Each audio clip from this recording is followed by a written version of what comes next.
और कर दो सीने के आर पार। ये सच्ची घटना है।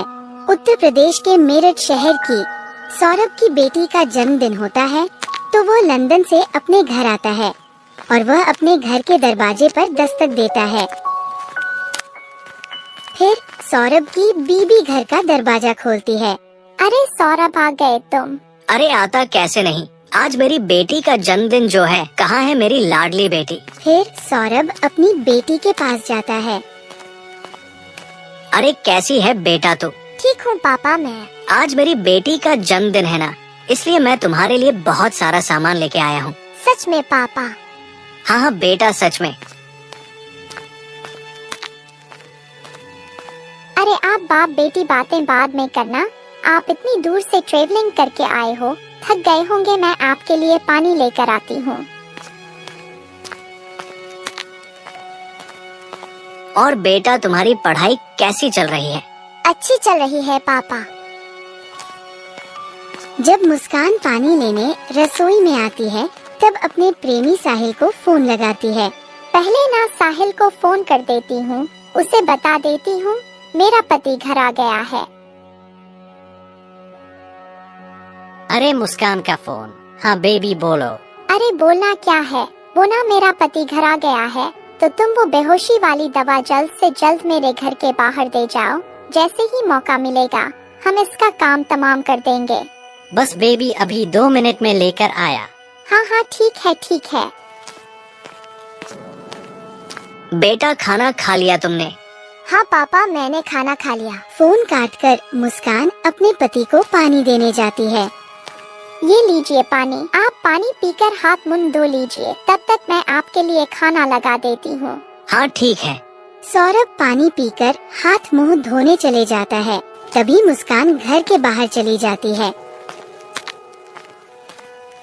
अपने प्रेमी साहिल को देखने। अरे कहाँ रह गया, आया नहीं अभी तक। मुस्कान को इंतजार करते थोड़ी देर हुई थी, तभी उसका प्रेमी साहिल आ जाता है। लो बेबी ले आया। अरे कहाँ रह गए थे तुम? पता है कब से इंतजार कर रही हूँ तुम्हारा। कितना समय लगा दिया तुमने। अरे यार क्या बताओ, कोई वैद्य बेहोशी की दवा देने के लिए तैयार ही नहीं था। बड़ी मुश्किल से बहानेबाजी करके लेके आया हूँ। हाँ ठीक है, मैं तुम्हें जैसे ही फोन करूँ तुम तुरंत आ जाना। हाँ हाँ मैं आ जाऊँगा, तुम फिक्र मत करो, मैं यही आसपास हूँ, तो तुम अपना काम करो जाके। हाँ। फिर मुस्कान घर के अंदर चली गई और इन दोनों को बात करते हुए इनका पड़ोसी देख लेता है। सौरभ को कितनी बार बोल दिया कि तुम्हारी बीवी किसी अनजान लड़के से मिलती है, और आज तो इस लड़के ने पता नहीं इसे क्या दिया है, ध्यान ही नहीं देता सौरभ। फिर मुस्कान खाने में नशे की दवा मिलाने लगती है। अरे यार इतनी कम दवा से उस दिन की तरह अगर यह बेहोश नहीं हुआ, हमारा तो सारा प्लान ही चौपट हो जाएगा। हाँ एक काम करती हूँ, यह पूरी दवाई इसमें डाल देती हूँ, फिर देखती हूँ यह कैसे बेहोश नहीं होता। फिर मुस्कान खाने में वो सभी दवा मिला देती है और खाने को लेकर अपने पति सौरभ के पास जाती है। बेटा तुम अंदर जाकर पढ़ाई करो, पापा को खाना खाने दो, पापा बहुत थके हुए हैं। ठीक है मम्मी। अरे वाह मुस्कान, मेरी पसंद की खीर। हाँ हाँ सब तुम्हारी पसंद का ही बनाया है मैंने। बहुत बहुत धन्यवाद मुस्कान, तुम मेरा कितना ख्याल रखती हो। भगवान तुम्हारे जैसी पत्नी हर इंसान को दे। हाँ हाँ ठीक है, अब जल्दी से खाना खा लो वरना ठंडा हो जाएगा। फिर सौरभ खाना खाने लगा।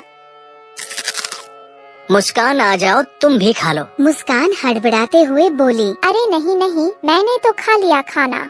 सौरभ फिर से खाना खाने लगा। मुस्कान गिलास में पानी लाती है और सौरभ से कहती है, यह लीजिए पानी। जैसे ही सौरभ अपना खाना खत्म करके पानी पीता है, उसे चक्कर आने लगते हैं। अरे मुस्कान, शायद थकान की वजह से ना मुझे नींद आ रही है। हाँ हाँ कोई बात नहीं, आप आराम कीजिए। फिर सौरभ को खाने में मिली दवा का असर हो जाता है और वह बेहोश हो जाता है। फिर मुस्कान खाने की थाली उठाकर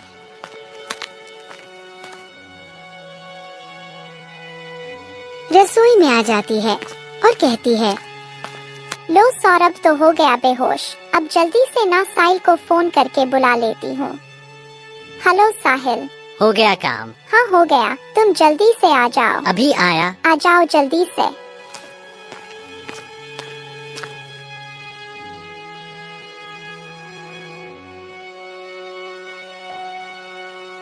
अरे बेहोश तो हो गया ना? हाँ हाँ हो गया, पर अब इसे मारे कैसे? वो इंतजाम मैंने कर लिया। ये लो खंजर और कर दो सीने के आर पार। अरे नहीं नहीं, ये मुझसे नहीं होगा, मुझे बहुत डर लगता है। अरे यार तुम भी, मैं तुम्हारे साथ हूँ, कुछ नहीं होने दूंगा, सब देख लूंगा। ये पकड़ो तुम। फिर वे दोनों मिलकर सौरभ का कत्ल कर देते हैं। जैसे ही वे कत्ल करते हैं, तभी सौरभ की बेटी देख लेती है और उसकी चीख निकल जाती है।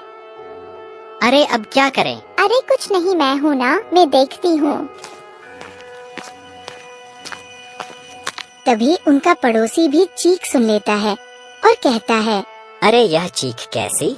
ये आवाज तो सौरभ के घर से आई है, कहीं कुछ गड़बड़ तो नहीं? फिर वह हड़बड़ाते हुए भागता है और उधर मुस्कान अपनी बेटी को पकड़कर धमकाती है, अगर तुमने किसी को कुछ बताया ना, तो तुम्हारा हाल भी तुम्हारे पापा की तरह ही होगा।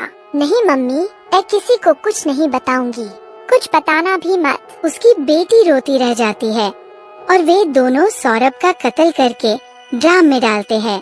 ये ले मुस्कान, हमारे रास्ते का कांटा सदा के लिए साफ हो गया। डालो डालो। हम सदा के लिए आजाद हो गए। हाँ ये तो तुम सही कह रहे हो।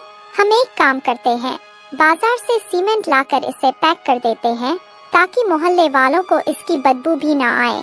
हाँ चलो। जल्दी चलो। फिर वे दोनों बाजार से सीमेंट लाकर सौरभ को ड्राम में पैक कर देते हैं और उसकी बेटी अपने पापा की ऐसी हालत देखकर रोती रहती है। लेकर दिया साले का काम तमाम, पूरे 15 टुकड़े करके इसमें पैक कर दिया, किसी को कुछ बनक भी नहीं लगेगी। हाँ सही है, अब हम चलेंगे घूमने। फिर वहाँ पर पुलिस आ जाती है। घूमने नहीं, तुम जाओगे सीधा जेल में। अरे पुलिस, अरे साहब, हमने क्या किया है, हम क्यों जाएंगे जेल? अच्छा तो बहुत भोले बन रहे हो। तुम्हारा पति सौरभ कहाँ है? साहब मुझे क्या पता, कहीं बाहर ही गया होगा। बाहर गया है तो तुम्हारे चेहरे पर खून के धब्बे कहाँ से आए? साहब वो तो ये। कुछ नहीं सर, वो पेंट गिर गया था। अरे पुलिस अंकल, मैं बताती हूँ आपको मेरे पापा कहाँ गए। इन्होंने ना मेरे पापा के टुकड़े करके इस ड्राम में पैक कर दिया। क्या? इसका मतलब तुम्हारा शक बिल्कुल सही था और तुम दोनों को तो मैं छोड़ूंगा नहीं, फांसी के फंदे पर लटका के ही मानूंगा। फिर साहिल भागने लगता है, तभी उसको पुलिस पकड़कर थाने ले जाती है और मुस्कान को भी। तो दोस्तों कहानी कैसी लगी?